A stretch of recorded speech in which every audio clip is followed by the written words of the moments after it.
Welcome back to BeFM Drama, where tonight we're presenting the final episode in our adaptation of The Stockbroker's Clerk, a classic Sherlock Holmes mystery from Sir Arthur Conan Doyle.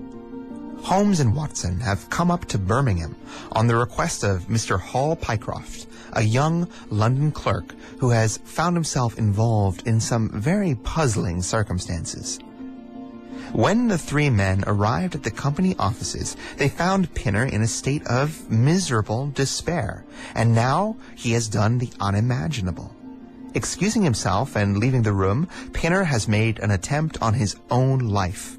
Join us now as we return to the world of Victorian England and discover the true reason for the bizarre situation our heroes now find themselves in.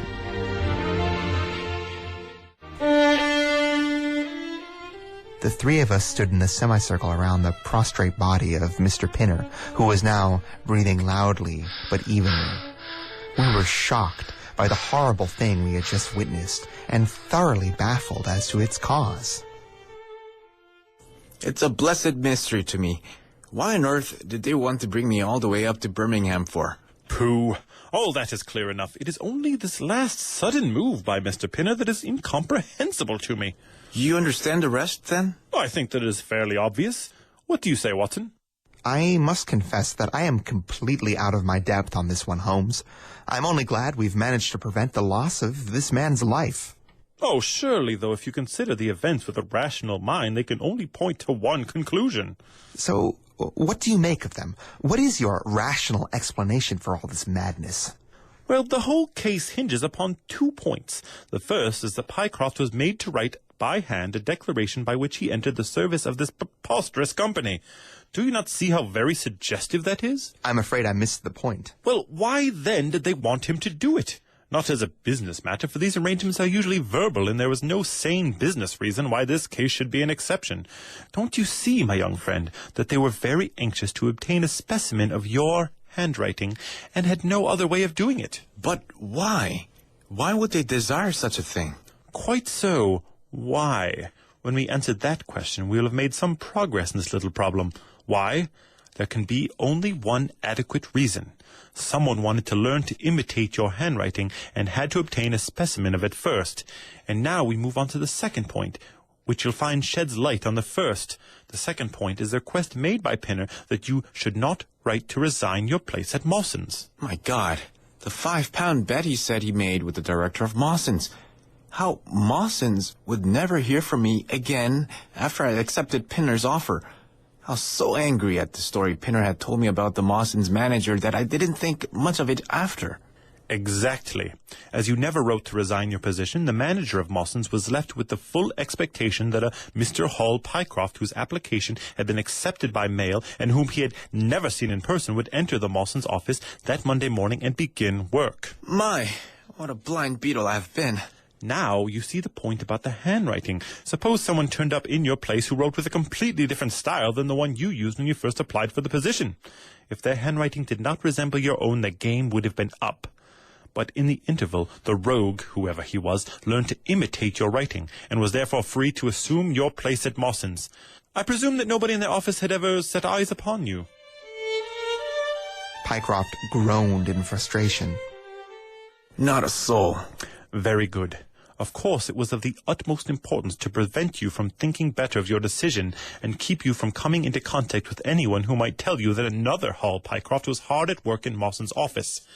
And so they gave you a handsome advance on your salary and whisked you off to Birmingham, where they gave you just enough work to keep you busy and prevent your going back to London, where you might have discovered the truth and broken up their little game. That's all plain enough. Pycroft looked down at the broken man who still lay on the floor, breathing regularly now and clearly recovering from his self-inflicted trauma. But why should this man pretend to be his own brother? Well, that's pretty clear also. There are evidently 2 accomplices involved in the scam. The other is impersonating you at the office. The man calling himself Pinner acted to engage your employment and then found that he couldn't make the plan work without admitting a third person into this plot. He was unwilling to do this, so he changed his appearance as best as he could and trusted that the similarity, which you would certainly notice, would be attributed to family resemblance. Pycroft and I nodded, absorbed in the brilliance of Holmes's reasoning and the ease with which he presented his theories before us. If not for the happy chance of the gold stuffing in his tooth and your sharp eye, Mr. Pycroft, your suspicions would probably never have been aroused. Hall Pycroft shook his clenched hands in the air in agitation. Good Lord. While I've been fooled in this way, what has this other Hall Pycroft been up to at Mawson's? What should we do, Mr. Holmes? Tell me what to do. We must telegraph Mawson's. They shut at 12 on Saturdays. Never mind. There must be some doorkeeper or an attendant. Ah, yes. They keep a permanent guard there on account of the value of the securities they hold. I remember hearing it talked about in the city. Very good. We shall send a wire to him to see if all is well, and if a clerk of your name is working there, that is a clear enough step. What is not so clear is why at the sight of the three of us, one of these criminals should instantly walk out of the room and try to destroy himself. The paper! The stricken man was sitting up, blanched and ghastly, with returning alertness in his eyes and hands that rubbed nervously at his injured neck. Holmes was suddenly animated by a burst of excitement. Paper! Of course, idiot that I was! I thought so much of our visit that the paper never entered my thinking for an instant. The secret must be there.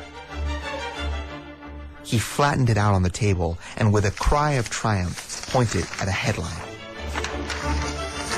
Look at this, Watson. It is a London paper, an early edition of the Evening Standard. Here's what we want. Look at the headlines. Crime in the city. Murder at Mawson in Williams. Gigantic attempted robbery. Capture of the criminal. Here, Watson, we are all equally anxious to hear it, so kindly read it aloud to us.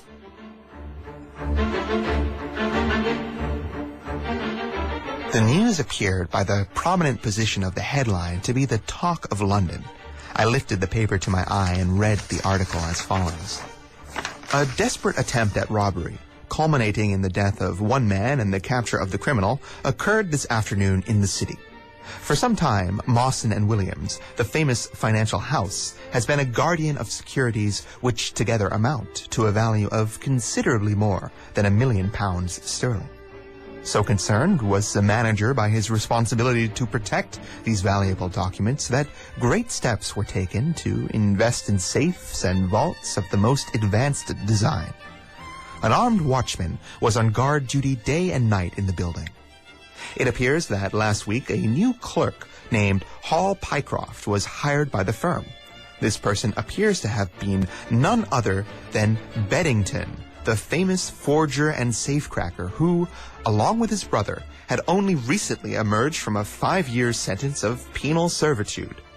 By some method, he succeeded in winning an official position at Mawson's under a false name, which he utilized in order to obtain copies of various locks and a thorough knowledge of the position of the vaults and safes inside the building. It is customary at Mawson's for the clerks to leave at midday on Saturday. Sergeant Tucson of the city police was somewhat surprised, therefore, to see a gentleman with a carpet bag walking down the steps at 20 minutes past 1. His suspicion aroused, the sergeant followed the man, and with the aid of Constable Pollock, succeeded, after a desperate chase, in arresting him. It was immediately clear that a daring and gigantic robbery had been committed. Nearly £100,000 worth of American railway bonds, along with a large number of securities in mines and other companies, were discovered in the bag. On examining the building, the body of the unfortunate watchman was discovered hidden in one of the largest safes, where it would not have been discovered until Monday morning, if not for the prompt action of Sergeant Tucson. The watchman's skull had been shattered by a blow from a poker delivered from behind.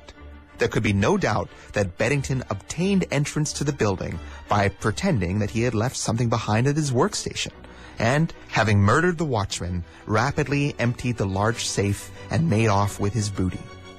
Beddington's brother, a talented con artist who usually works with him, has not appeared to be involved in this robbery, although the police are making energetic investigations as to his location. Well, well, I dare say we may be able to give the police some help in locating Beddington's brother. He glanced over at the haggard figure huddled up by the window and sighed.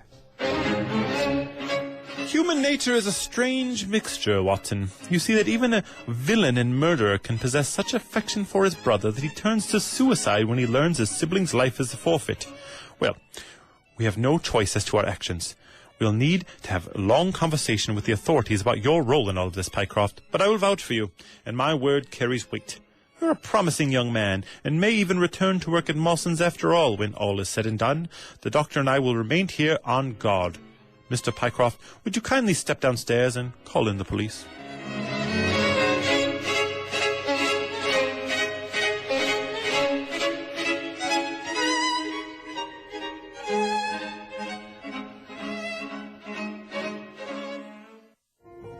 And with that, we've come to the end of our adaptation of the Stockbroker's Clerk here on BeFM Drama.